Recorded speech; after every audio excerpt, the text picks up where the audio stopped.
parte de la historia que le interesa, nosotros no. Bienvenidos a Contexto 360, un programa de análisis, debate y reflexión desde todos los puntos de vista, porque las noticias tienen muchos actores, muchos puntos de vista y muchas formas de analizarlo. Con la conducción de Leonardo Salas, Contexto 360, miércoles 3 de la tarde, solo aquí por CRC 89.1 Radio.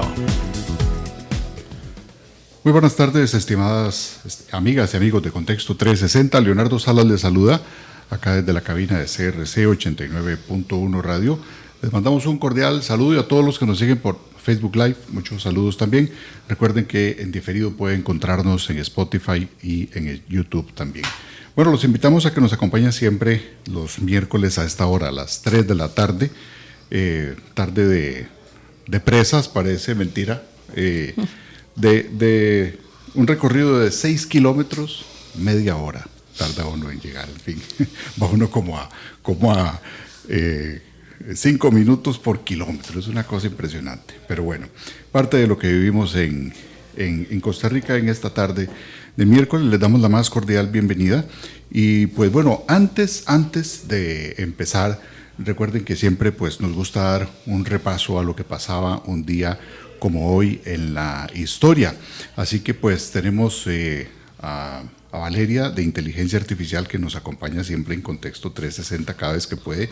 Viene llegando creo de un viaje de Argentina, así que un saludo a Valeria. Buenas tardes Valeria, bienvenida. Hola Leonardo, muy buenas tardes. Qué gusto estar aquí en Contexto 360 por CRC 89.1 Radio.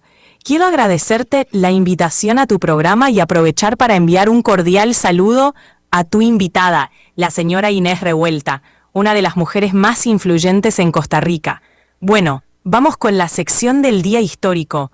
Un día como hoy, 26 de marzo de 1999, nació el virus macro más destructivo de la época, conocido como Melissa.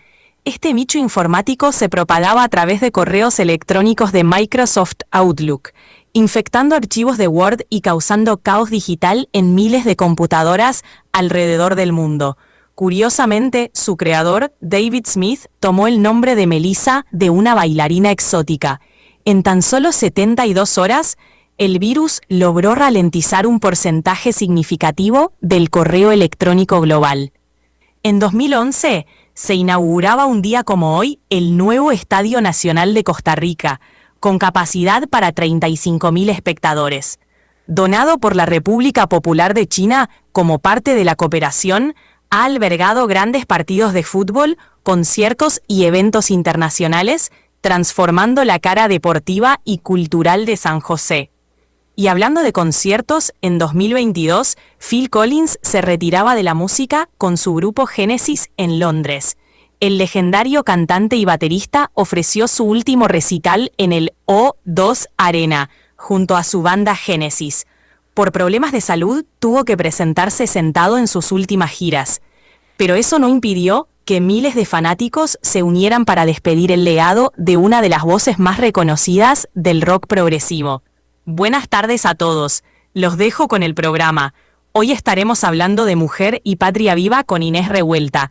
No se lo pierdan. Hasta pronto. Artificial hoy vino con un acento argentino, Valeria, pero bueno, vamos a agradecerle por eso. Aprovecho para saludar también al buen amigo don David Guerrero acá en cabina que nos apoya con todo el proceso de hoy. Y pues bueno, darle la más cordial bienvenida a nuestra invitada, la señora Inés Revuelta. Y justamente, doña Inés, antes de presentarla, estaba recordando y revisando el antecedente de Contexto 360 y fue hace un año que conversamos también aquí, a finales de marzo, y justamente nos reunía en aquella ocasión el hablar de temas del mes de la mujer y hoy, pues no es casualidad, hoy nos reúne también ese tema y además permítame recordar que doña Inés, pues bueno, ha sido pues educadora, una persona insigne en temas culturales, directora del Teatro Melico, del Teatro Nacional, inclusive el año pasado también tuvo el premio, ¿verdad?, de Mujer Destacada de la Educación y la Cultura, y a inicios de este año 2025, la revista Petra la destacó como una de las 10 mujeres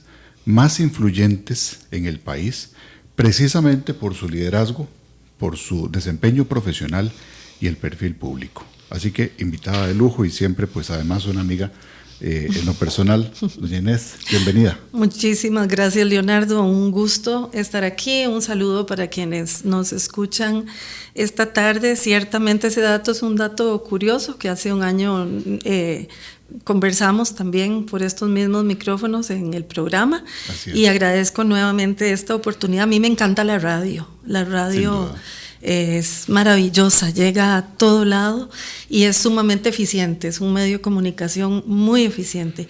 Y la radio en democracia es importantísima porque permite que haya una expresión libre, sin duda, y consciente, ¿verdad?, de todo lo que podemos estar pasando, y aprendemos mucho también y tenemos esa oportunidad de estar haciendo cosas y estar escuchando radio. No tenemos que recurrir a la parte necesariamente visual. Quería hacer un comentario sobre qué pasaba en el mundo hace 108 años, ayer, no hoy, ayer. Hace 108 años se formó la Cámara de Comercio de Costa Rica. Correcto. El día de ayer. Y es un dato interesante porque en ese momento la Cámara de Comercio fue fundada por caballeros, únicamente hombres. No habían mujeres. Al día de hoy ya hay una cantidad importantísima de mujeres en la Cámara de Comercio. No sé qué pensarían los caballeros que la fundaron si al día de hoy vieran que ese es un ámbito donde también las mujeres hemos hecho el ingreso. E incluso hay un programa muy innovador e importante que se llama el programa de Mujer Empresaria. Claro. Entonces vaya para ellos también un saludo porque es una fecha especial, cualquier espacio donde las mujeres también nos podamos manifestar e integrar para que trabajemos unidas, hombro a hombro. Es importante. Sin duda alguna. Y es que qué bueno que usted lo trae a colación. Saludos precisamente a la Cámara de Comercio, buenos amigos también del programa, los hemos tenido en diferentes ocasiones y pues un reconocimiento a su larga trayectoria. Ahora, doña Inés, aprovechando este mensaje del tema del mes de la mujer, quiero aprovechar justamente pues para profundizar hoy en esta mirada femenina para contribuir justamente a tener un país con mayor equidad, con una disminución de esas brechas odiosas que tenemos y que afecta, por supuesto, a la mujer. Ya teníamos el informe de la OCDE hace semana y media más o menos, un informe de 140 páginas que habla justamente de las brechas, por ejemplo, salariales y cómo estamos en un penoso lugar en comparación con otros países de la OCDE. Justo el programa que acaba de terminar se hacía la referencia de, Costa Rica como el país más feliz de Latinoamérica. Entonces, doña Inés, empecemos por ahí tal vez para hablar luego de una actividad de la cual usted viene y que es muy importante, pero seremos tan felices con estas brechas, con estas diferencias en el tema de la mujer. Sí, justamente con relación a este informe de la OCDE, es importante, por ejemplo, rescatar el dato de que con el tema de la mujer y el tema del cuidado, que es importantísimo, no por ser un tema de mujer es importante, claro, sino porque es un tema de solidaridad, de Estado social de derecho, donde se apoyan los esfuerzos de mujeres y hombres para que todos seamos más solidarios y más funcionales también, y podamos contribuir al desarrollo del país de manera igualitaria. En este informe de la OCDE, se establece que Costa Rica está sumamente rezagada en materia de las dobles y triples jornadas, porque hablamos siempre de las dobles jornadas, pero realmente esas dobles se traducen en triples. Sí, se traducen en triples, donde incluso los datos que se dan es que 2/3 partes del cuidado que es asumido por mujeres en las casas, en los hogares, ¿verdad? No importa cuál sea el formato de familia, 2/3 partes del cuidado es asumido por mujeres, y eso a la vez trae un deterioro sumamente importante en otros ámbitos que podríamos ver de manera desagregada, pero que están profundamente relacionados, y es el tema de la salud física y mental. Una mujer que está obligada a la doble y triple jornada va a ser una mujer que va a tener un deterioro en lo físico, en lo mental, no digo yo en lo emocional, ¿verdad? También, por supuesto.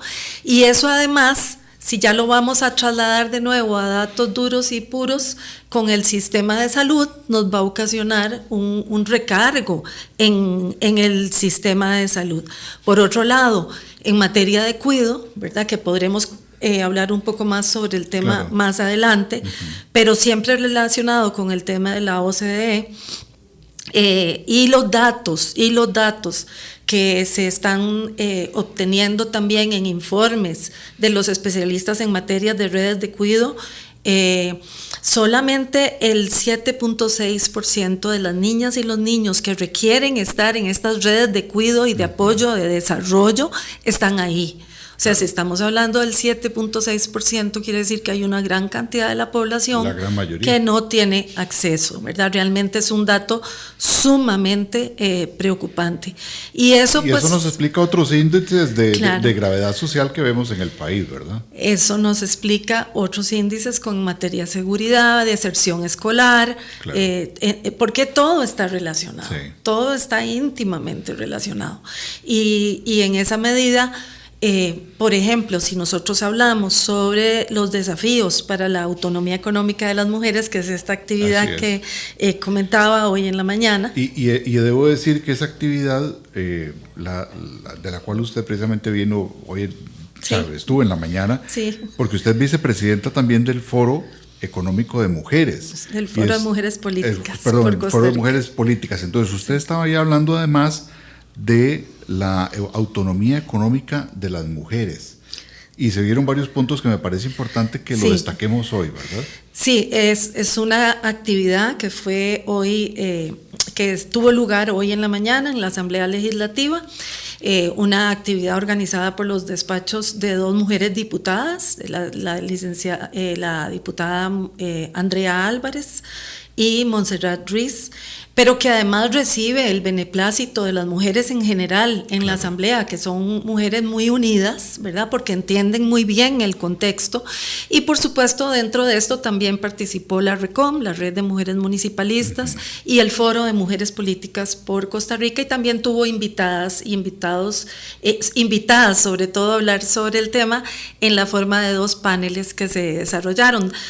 Por parte del foro tuvimos unas palabras, ¿verdad? Que yo en mi calidad de vicepresidenta del foro pude dirigir, y ahí también esbocé una serie de criterios, porque la labor del foro es una labor muy importante, ¿verdad? No es la política por la política, es la política por el avance de los derechos de las mujeres en todos los sentidos, ¿verdad? No es un tema partidario, sino un enfoque de visión solidaria del papel, bueno, de la sociedad, de la mujer, y cómo avanzamos como país. Claro, no es un tema realmente partidario, es un tema de una agenda compartida por la patria, que es, digamos, esa es la palabra fundamental a la cual yo me refiero siempre, ¿verdad? Porque todo termina en que hablemos de la patria, que es esa patria común, ¿verdad? La patria profunda que nos une y sobre la que tenemos que hablar, que engloba lo social y engloba lo económico y engloba a nuestros hijos y engloba a nuestra familia y nos engloba a nosotros.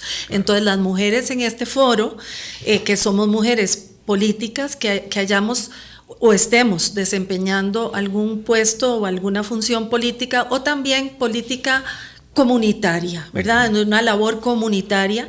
Nos reunimos en este foro, que es un foro donde combinamos nuestras agendas sobre temas que para nosotros son fundamentales y son sustantivos, con el tema de los derechos humanos, del enfoque de género, de la participación política. ¿Por qué? Porque solamente accediendo a espacios de acción política podemos las mujeres también abrir esos nuevos enfoques y poder nivelar los números, ya no solo por cuotas, sino por capacidades, y porque los mensajes que nosotros compartimos son mensajes de valor hacia esa sociedad justa, inclusiva, equitativa, a la que tenemos que aspirar de manera conjunta, mujeres y hombres en la patria. Y es que por lo menos en temas de democracia, y en un contexto democrático como país que vivimos eso, pues no hay otra forma de que los cambios se den, de incidir en esa política pública, de que por medio de los canales institucionales y legales que tenemos podamos generar ese tipo de procesos. Usted mencionaba el tema de la red de cuido. Háblenos un poquito sobre la importancia de esa red de cuido en todo el tema del desarrollo económico y social del país. Porque es importante que tengamos una red de cuido robusta, solidaria y de alguna manera que tenga una continuidad más allá de un tema de gobierno o de un tema partidario, sino que sea parte del ADN de Costa Rica. La red de cuido tiene una gran importancia, el sistema de cuido tiene una gran importancia desde, digamos que básicamente desde dos aspectos, pero son más, pero digamos que yo voy a hablar sobre dos aspectos. El primero es uno fundamental y es el tema que tiene que ver con la posibilidad de que esa red de cuido sea una forma de permitir que mujeres y hombres también, claro, ¿verdad? Pero sobre todo mujeres ante los datos de la OCDE que dicen que 2/3 partes, ¿verdad? Las mujeres sostienen sus casas y son las encargadas de las dobles, triples, quíntuples jornadas, ¿verdad? Esa es una realidad de los que nos están escuchando, claro, saben que es así. Los hogares, claro, en buena medida están siendo sostenidos por mujeres. Por mujeres. Entonces, ¿qué sucede? Que esta situación de la posibilidad de acceder a una red a un servicio de cuidado y desarrollo infantil, por ejemplo, en lo que tiene que ver con desarrollo infantil, hace que las mujeres puedan realmente insertarse en el campo laboral, ¿verdad? En el campo laboral, sea lo que sea, en lo que trabajen, ¿verdad? Y aquí estamos hablando desde aquellas que tienen contratos laborales y son funcionarias en lo público y lo privado, como aquellas que emprenden, ¿verdad? Porque hasta para emprender hay que tener paz mental, ¿verdad? No puede haber una emprendedora que esté en su jornada trabajando desde su casa y le esté brincando toda la familia alrededor. Necesita tener paz para poder también entregar sus productos, para poder surtirse con sus proveedores. O sea, es un enfoque que uno tiene que entenderlo desde las múltiples dinámicas que genera el ser emprendedor, ¿verdad?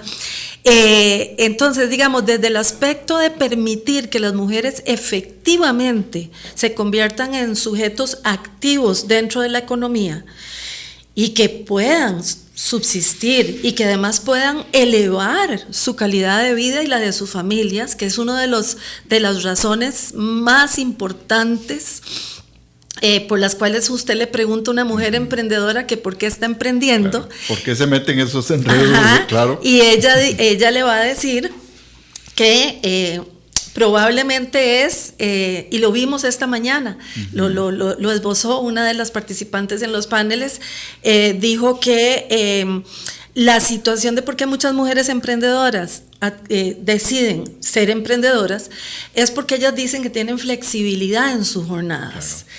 ¿Verdad? Y que tienen la posibilidad de poder manejar su familia y su empresa o su emprendimiento, ¿verdad? Y que eso les permite una posibilidad para poder hacerlo. Pero aún así, también dicen que es para elevar la calidad, el nivel de vida de sus familias, para progresar. Claro. Para una palabra, esa palabra, Leonardo, es sumamente importante.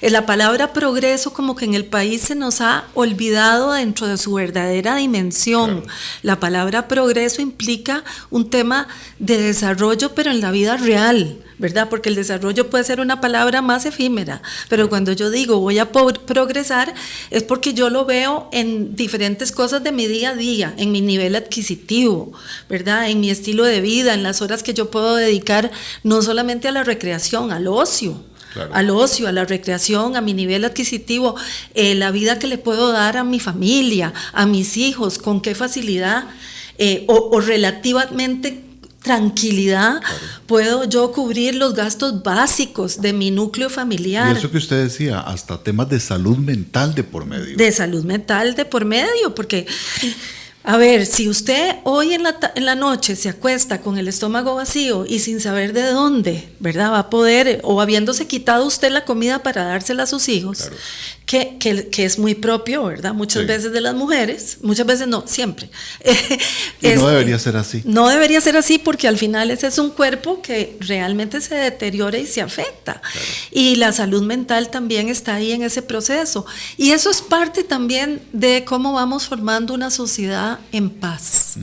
Porque no puede haber paz en los hogares donde la duda, las carencias, las debilidades, la preocupación, el temor, hasta el terror, ¿verdad? De qué va a pasar mañana, ¿verdad? Es parte de lo que pasa en esa casa cuando la puerta se cierra en la noche y se provocan violencias. Así es. Entonces es es un rompecabezas de piezas claras y únicas y determinadas.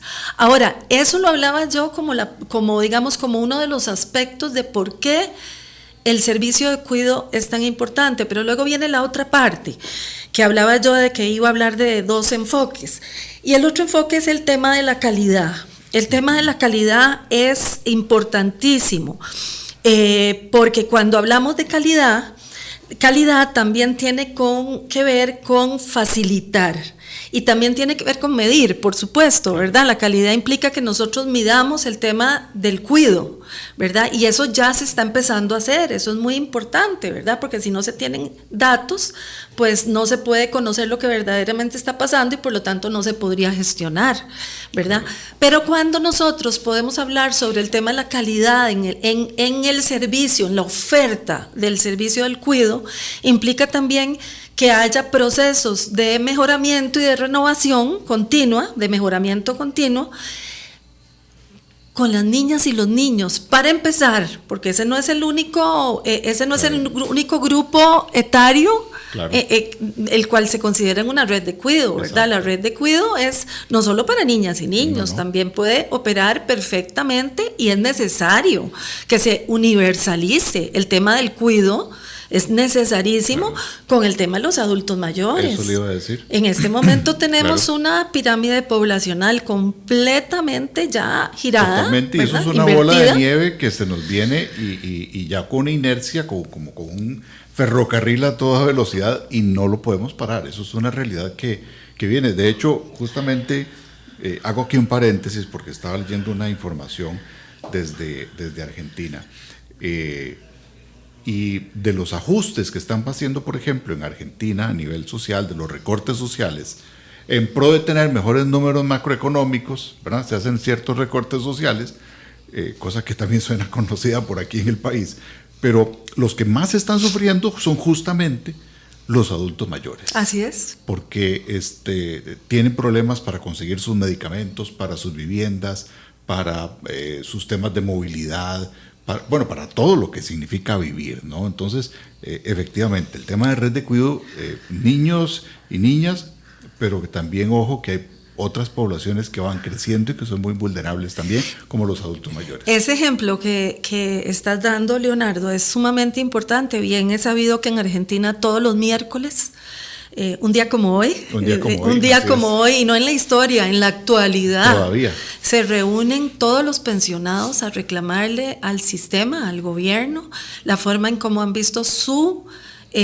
vida deteriorarse, el día a día deteriorarse. Ya no es un tema de si la pensión les alcanza o no, es que no les alcanza, pero no reciben tampoco los cuidados necesarios. Entonces, cuando nosotros, o por lo menos en el caso mío, cuando yo hablo de la universalización del sistema de cuidado, estoy pensando también no solamente en las niñas y los niños y la calidad, sino también en la calidad para el tema de las personas adultas mayores, pero no solo para adultos mayores, para poblaciones con necesidades muy especiales, vulnerabilizadas, personas con discapacidad.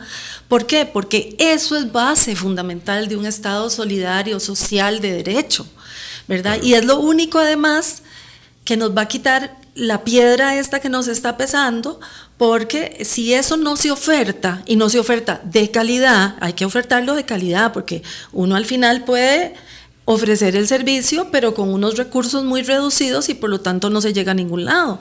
Pero si uno no eleva ese peso de los hombros de la sociedad, de las personas, las personas no pueden desarrollarse y al final entramos en un círculo perverso. Entonces el mercado económico, la parte económica no se dinamiza y volvemos a lo mismo y a lo mismo y a lo mismo. Es este bucle, ¿verdad? Es como un loop, un bucle, claro, que va y viene, va y viene, va y viene.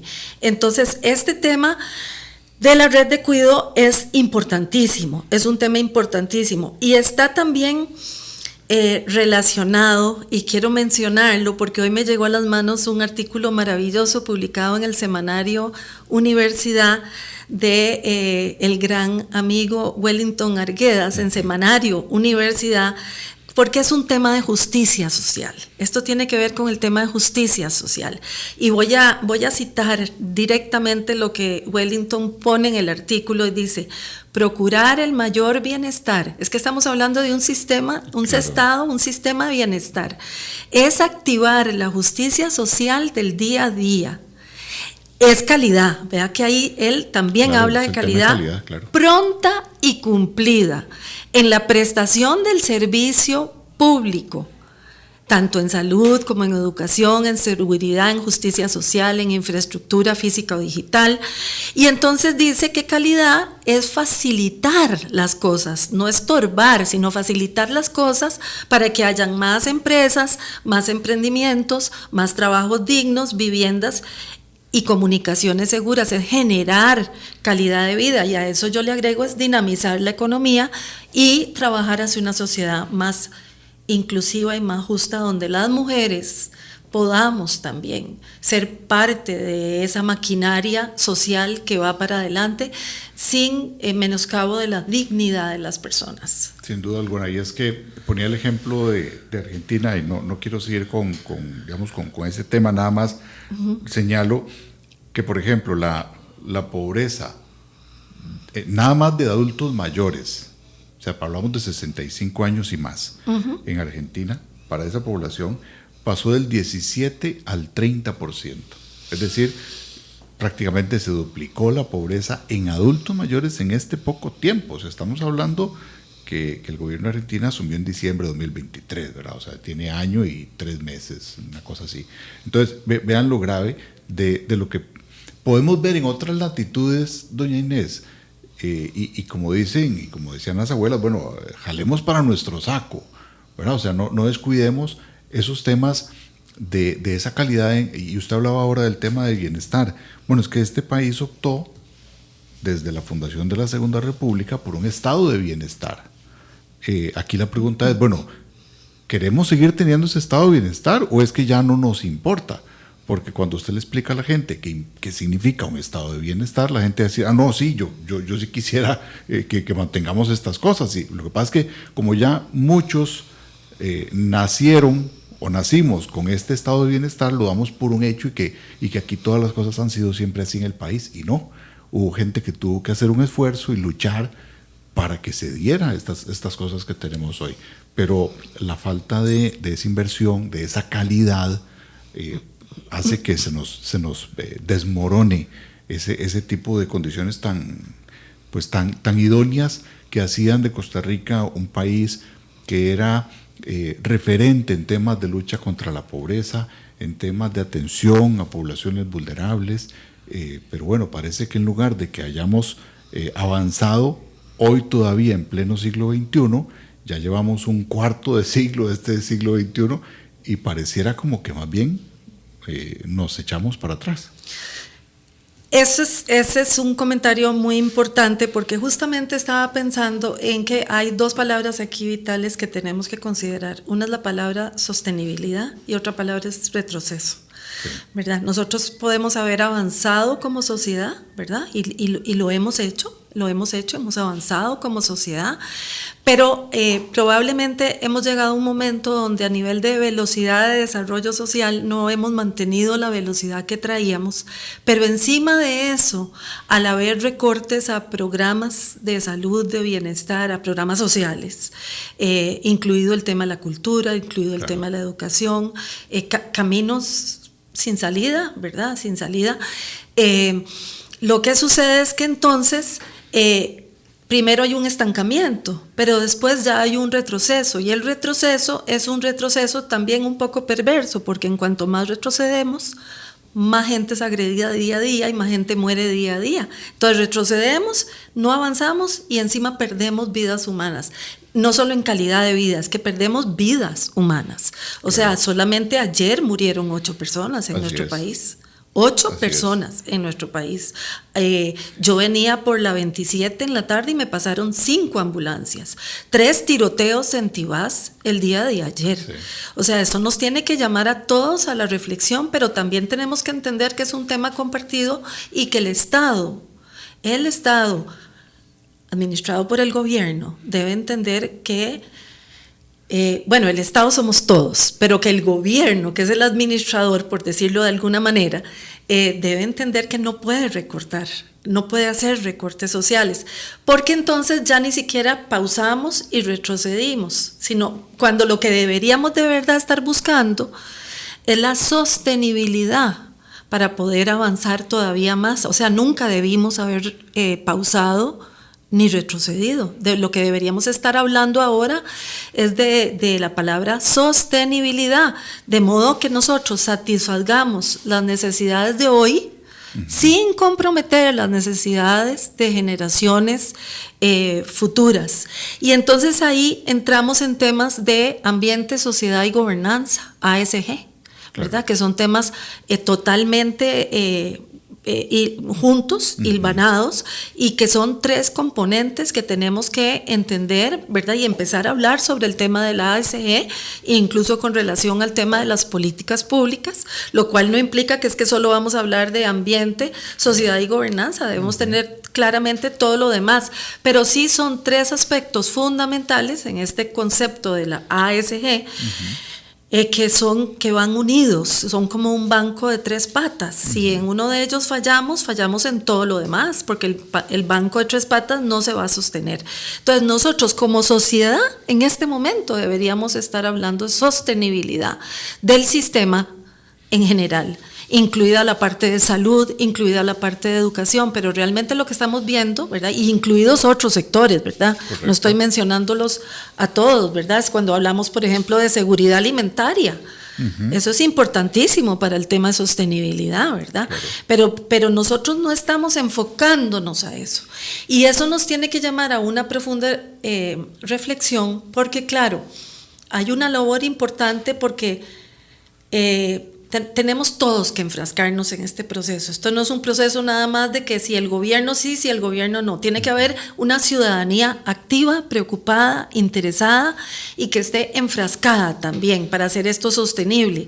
Pero sí tiene que haber una comprensión de quienes manejan nuestros recursos, de que tienen que asignar recursos a nuestro sistema social, porque de nuevo, al asignar recursos al sistema social, le están dando sostenibilidad a ese sistema para que podamos avanzar. Los primeros en irse por la borda siempre serán las poblaciones más vulnerables, la infancia, las infancias y las juventudes, que ahora ya la verdad ya ni sabemos, porque antes uno veía que un joven de 15 probablemente podía ser que desertara el sistema educativo, pero es que ahora estamos viendo a niños y niñas de 5º grado, ¿verdad? Estamos viendo niños y niñas de 8, 10 años que entraron y salieron, porque hay fracaso de todo el sistema. El sistema fracasado, así es. El sistema que lo ha fracasado. dicho el Estado de la Nación, y además son cadenas que se arrastran, porque vea hoy quiénes son los más perjudicados en temas de empleabilidad, justamente los jóvenes. Es digamos, el grupo etario que tiene mayor dificultad para encontrar empleo. Así es. ¿Verdad? Y además un tema de deserción, de pérdida de conocimiento, de pérdida de educación, de entregarlos. Básicamente eso es lo que estamos haciendo como sociedad, los estamos entregando a las garras de grupos mafiosos, y de nuevo caemos en el tema de la inseguridad, ¿verdad?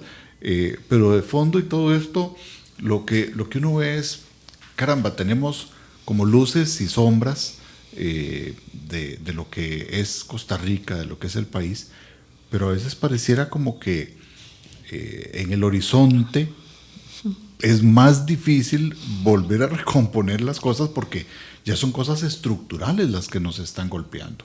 Que recuperarlas nos va a tomar pues mucho tiempo. Y antes de darle la palabra, recordarle a nuestra audiencia que estamos acá en Contexto 360 conversando con Inés Revuelta sobre temas de mujer, temas de cierre de este mes dedicado a enfatizar la conciencia social sobre la problemática, la situación de la mujer en el país.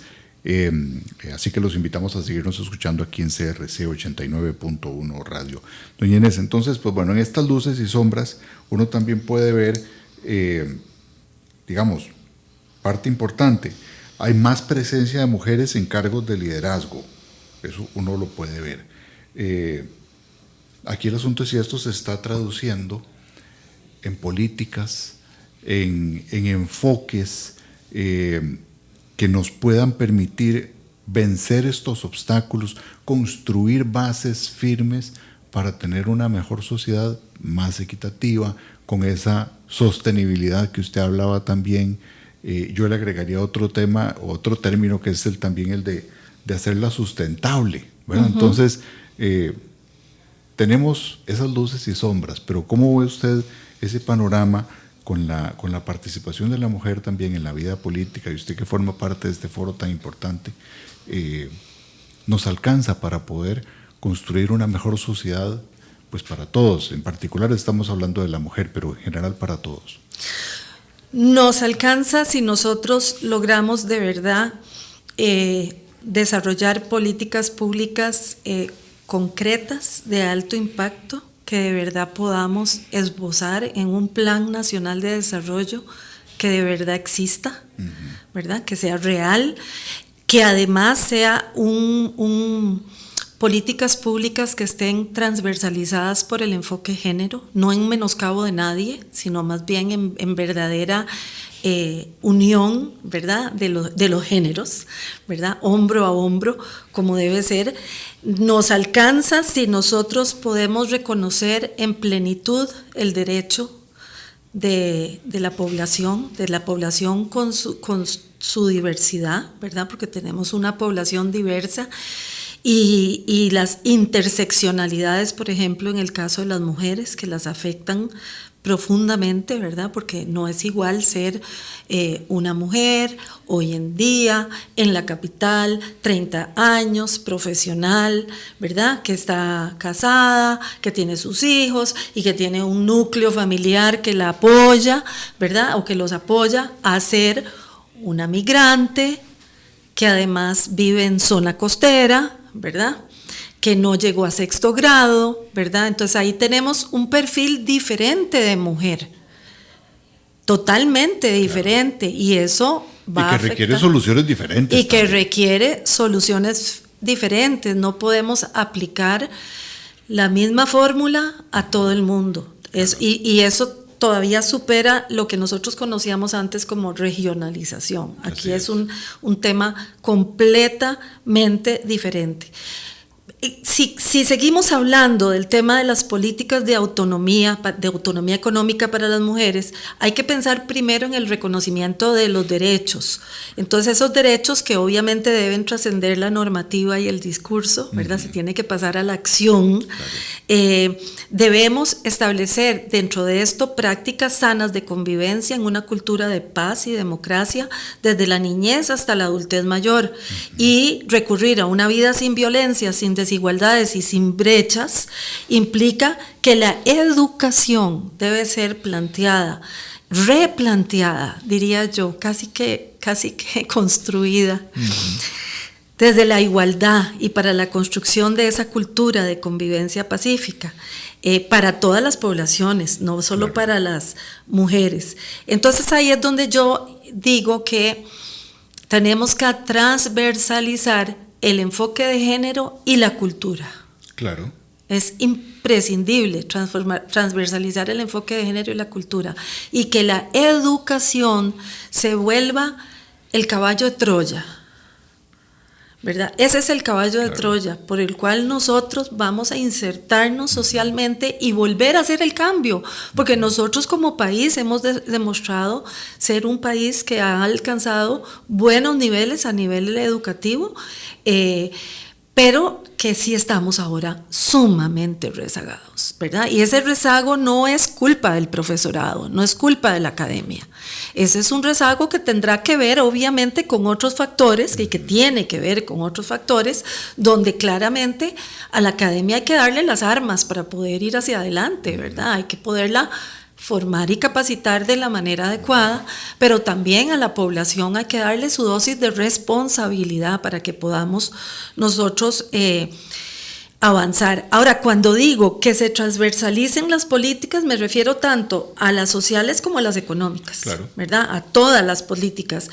Y cuando hablamos de autonomía económica, a ver, la CEPAL siempre nos dice que se comienza por reducir la desigualdad socioeconómica y la persistencia de la pobreza en el marco de un crecimiento excluyente. Pero también se deben erradicar patrones culturales, patriarcales, discriminatorios y violentos y el predominio de la cultura del privilegio. Porque nunca tenemos que olvidarnos que muchos de nosotros hablamos, incluso vea este ejemplo, hablamos desde los micrófonos, claro, ¿verdad? Es un espacio en el que estamos, pero tenemos que acordarnos que para aquellos que tenemos la voz y que llevamos la voz, hay gente que no, y entonces nosotros somos quienes representamos a esas personas, y el Estado debe ser ese que disminuya esas desigualdades y nos represente a todos y nos ubique a todos y nos produzca menos desigualdades e inequidades para poder salir adelante.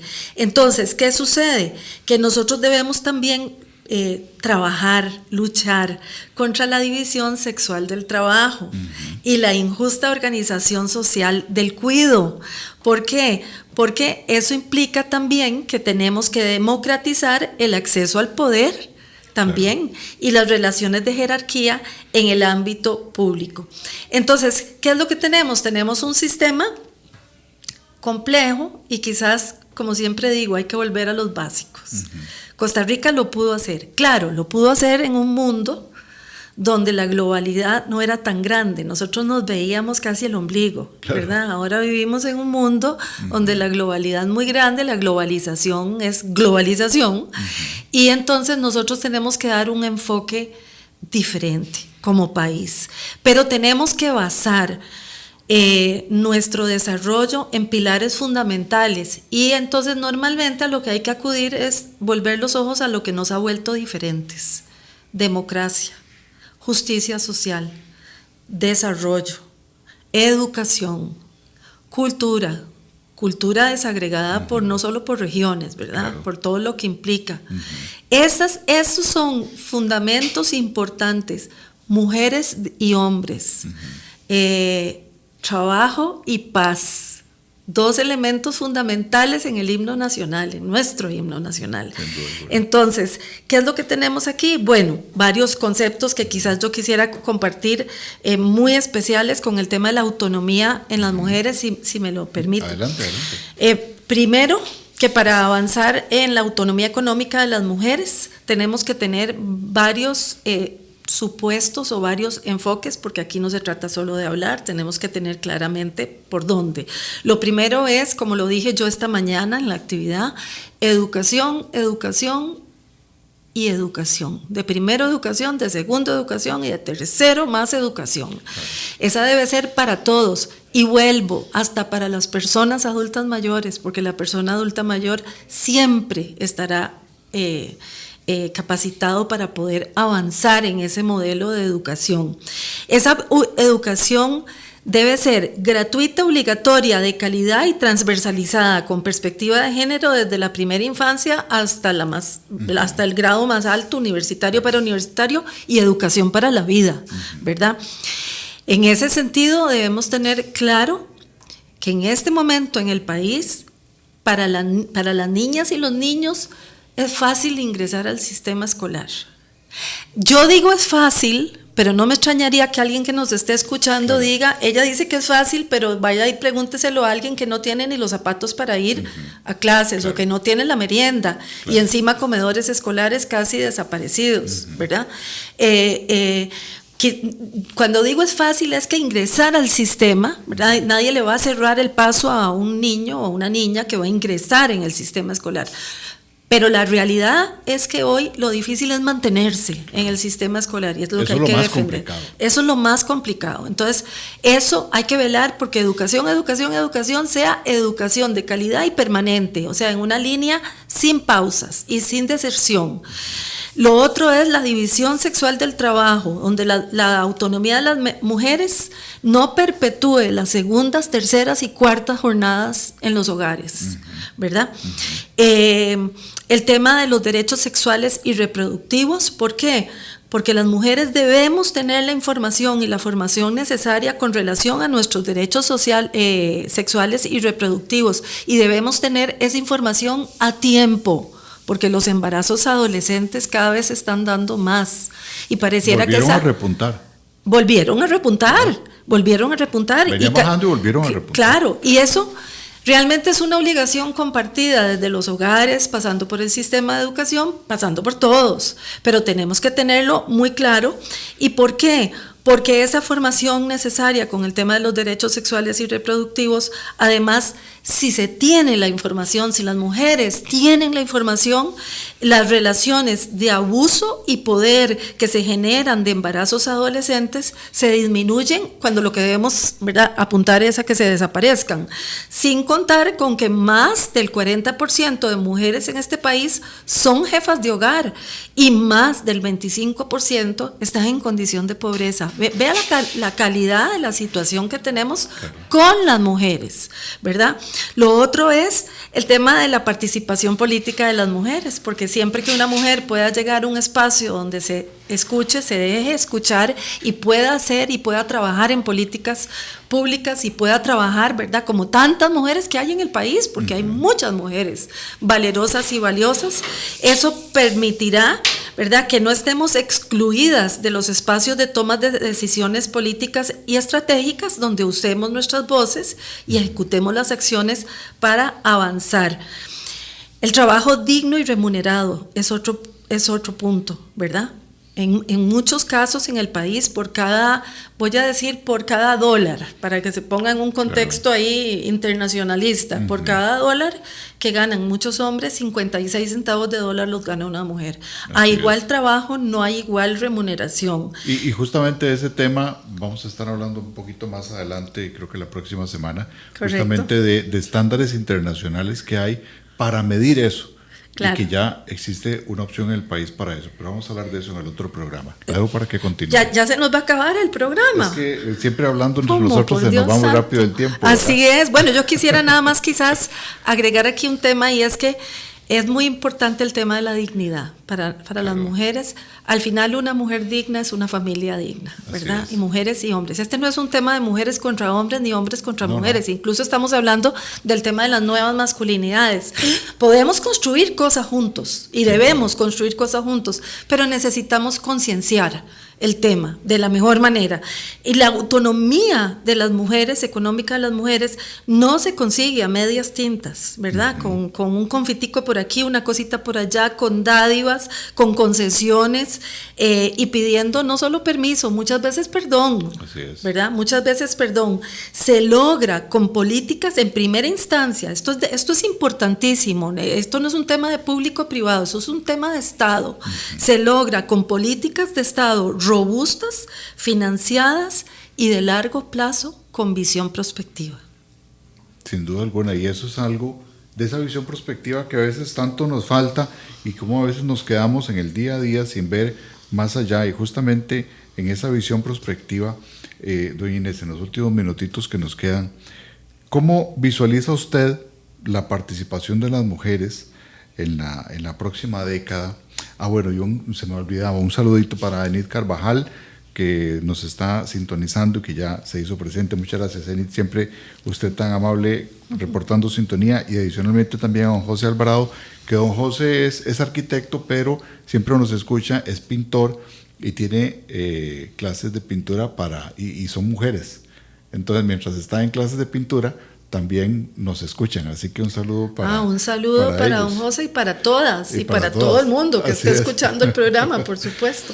En este cierre, doña Inés, pues muchas veces las mujeres han sido, como usted decía, esas columnas vertebrales de temas de comunidad, de familia, de la vida política local inclusive, y a veces no es tan visibilizada esta situación.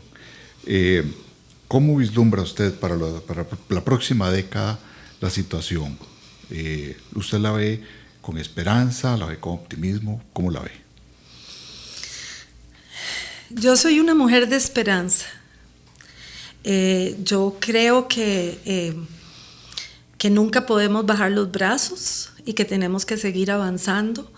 Yo creo que al final la voluntad es la que nos lleva hacia adelante y también la comprensión, ¿verdad? Tenemos que comprender. Yo creo que a nivel de igualdad con las mujeres todavía nos falta un poquillo, ¿verdad? Todavía nos falta un poquillo. Incluso hay datos asombrosos, ¿verdad? De que la paridad de género se estaría alcanzando en el 2081. Imagínese. Yo no puedo, como le decía a una amiga hoy en la mañana, que se lo decía como en broma y en broma y en serio, le dije, yo no te puedo garantizar que yo esté aquí para entonces. Pero yo quisiera que eso no fuera así. Yo quisiera que esto, bueno, es que hace muy poco y tenemos que acordarnos de nuestra experiencia universitaria como académicos universitarios. Yo me acuerdo cuando yo le hablaba a los estudiantes de que en el año 2025 tal cosa. Y ya estamos en el 2025, claro, ¿verdad? O sea, ya para mañana es tarde. Así es. Sin embargo, yo creo que uno con el ser humano nunca se debe dar por vencido. Creo que tienen que llegar las mejores personas a los mejores puestos para poder llevar adelante la continuación de un Estado que hemos venido trabajando, solidario, de justicia social, correcto, inclusivo, y tenemos que avanzar en esa línea. Para las mujeres, probablemente lo que yo veo es lo que yo quiero y no es lo que yo puedo asegurar ni garantizar, porque habría que tener una bolita de cristal en la mano, pero yo quisiera pensar en que tendremos una sociedad donde mujeres y hombres de verdad caminemos hacia adelante, de manera inclusiva, integral, pensando en todas las personas de manera sostenible, sustentable, y que las mujeres seamos cada vez más y no cada vez menos. Y cuando digo cada vez menos es porque estamos muriendo, ¿verdad? Se nos está matando.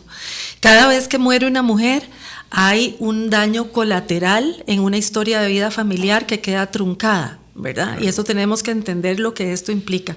Pero por eso yo quisiera pensar que el camino para las mujeres es que cada vez vamos a ser más y con eso habrán más mujeres y más hombres.